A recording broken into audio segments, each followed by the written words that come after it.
धन्यवाद सभापति महोदय। मैं आज इस सदन में खड़ा होकर हाशिए पर मौजूद देश के लाखों एससी, एसटी और माइनॉरिटी के छात्रों की तरफ से यूपीए की चेयरपर्सन रही श्रीमती सोनिया गांधी जी और पूर्व प्रधानमंत्री डॉक्टर मनमोहन सिंह साहब को सैल्यूट करूंगा, जिनकी कोशिशों से सच्चर कमेटी की सिफारिशों के बाद 2009 में कोचिंगों के अभाव में प्रतियोगी परीक्षाओं में हिस्सा न ले पाने वाले एससी, एसटी और माइनॉरिटी के छात्रों के लिए रेजिडेंशियल कोचिंग एकेडमी शुरू की गई थी। डॉक्टर भीमराव अंबेडकर यूनिवर्सिटी, मानू हैदराबाद, एएमयू अलीगढ़, जामिया हमदर्द और जामिया मिल्लिया यूनिवर्सिटी में दूर दराज गांव से आने वाले बच्चों ने महंगी यूपीएससी कोचिंगों के बजाय भारत सरकार की रेजिडेंशियल कोचिंग एकेडमी में एडमिशन लेना शुरू किया और उनके प्रतियोगी परीक्षाओं में जाने के सपने पूरे होने लगे।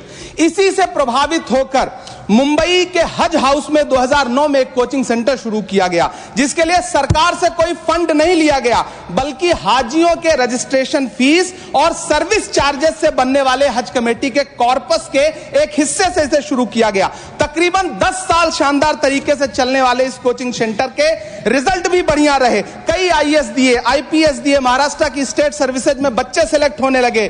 फिर आया कोविड, पहले सीटें घटाई गईं और फिर तत्कालीन अल्पसंख्यक मंत्री महोदया को मौका मिला और उन्होंने 2023 में इस कोचिंग सेंटर को बंद कर दिया। वो सैकड़ों छात्र जो हर साल इस कोचिंग सेंटर से फायदा उठा रहे थे, एक झटके में उनके सपने चकनाचूर कर दिए गए। सभापति महोदय, मैं जब देश के प्रधानमंत्री को प्रोटोकॉल तोड़ के कतर के अमीर शेख तमीम को रिसीव करते हुए देखता हूं, जब मैं सऊदी के क्राउन प्रिंस मोहम्मद सलमान को प्रधानमंत्री जी को गले लगाते हुए देखता हूं, तो सोचता हूं कि काश प्रधानमंत्री जी अपने देश के गरीब भारतीय मोहम्मद सलमान और मोहम्मद तमीम को इसी तरह अपने पन का एहसास दिला पाते। कभी मैं जब प्रधानमंत्री जी को शेख हसीना जी को प्रोटोकॉल तोड़ के रिसीव करते देखता हूं, तो मैं सोचता हूं कि कभी प्रधानमंत्री जी अपने देश की बेटी बिल्किस को भी इसी तरह से अपने पन का एहसास दिला पाते। कभी कैब भोपाली ने कहा था, ये दाढ़ियां, ये तिलकधारियां नहीं चलती, हमारे अहद में मक्कारियां नहीं चलती, दिलों को हम कबीले वालों के दिल जोड़िए मेरे सरदार, सरों को काट के सरदारियां नहीं चलती।